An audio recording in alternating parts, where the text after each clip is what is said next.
Hi guys, it's Ruthie with the Purple Backyard Farm. I have another bathroom set that I made for my bathroom. I'm just kind of making these. I figured I could throw some rugs down for a few days, and when I'm done with when after a few days I can wipe the floor up or not, depending on if the rug is dirty.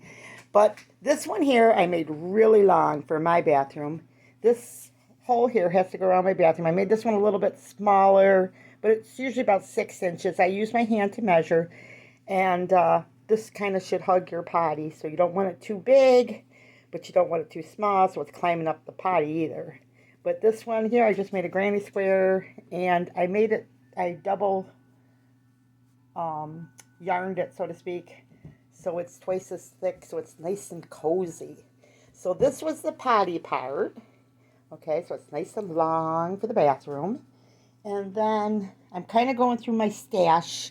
So I'm trying to make things kind of match, but kind of not match a little bit, just to have things a little different. And then this is just the rug for in front of the bathroom tub. So now if you want a really big long rug, you can make one too, to put it like over the top of your tub. Some people like to lay them over the top of their tub, so you'd make that a lot longer than this.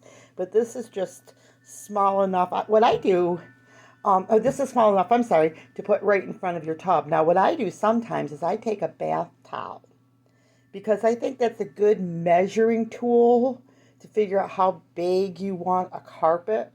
So I'll take a bath towel and I'll kind of measure that, because what happens is as you're crocheting sometimes, it depends on how you work, but I always will go smaller and then I'll put it in the bathroom and be like, oh, it's way too small. So using a bathroom towel will help you to make it the right size, and then you can go up or down or whatever you feel like. And of course, you're going to want to make allowances for the border, and you're going to look into your bathroom. But when you start creating things for your home, there's a lot of like, you want to look at the space, you want to look at the what you're trying to accomplish. And if you make a mistake, the nice thing with crochet, if you make a mistake, you can just do another one. And you can use the old one for something else and turn it into something else. So, like example, say I made a mistake on this for some reason, it wasn't the right spot. Well, I could turn it into a big tote.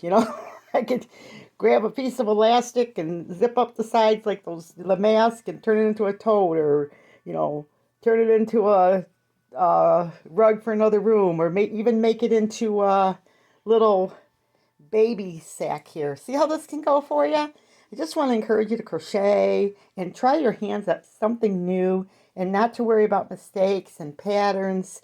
The thing I like to say is, like, when you cook, don't learn recipes, learn methods. And yes, do learn patterns and recipes, but make them your own so that you're not stuck and it's not the way you want it to be. So like I said, say if for any reason I didn't like the way this looked in my bathroom, and I had a friend or something I wanted to give a gift to, see how cute that would be? I mean, there's all kinds of things you can do. So, just get creative. That's the main thing, and learn methods. And after a while, you can look around, you can just about make anything. And it just takes time and practice. So practice, practice, practice, and don't worry about how fast or slow you are. Because I found for me, some stitches I'm really slow at, and some I just whip through. It depends on the yarn, what I'm making, what I'm doing.